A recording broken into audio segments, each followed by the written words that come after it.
الذي جعل لكم من الشجر الأخضر نارا فإذا أنتم منه توقدون أوليس الذي خلق السماوات والأرض بقادر أوليس الذي خلق السماوات والأرض بقادر على أن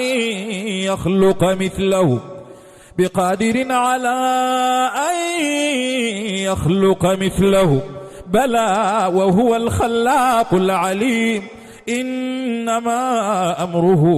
إذا أراد شيئا أن يقول له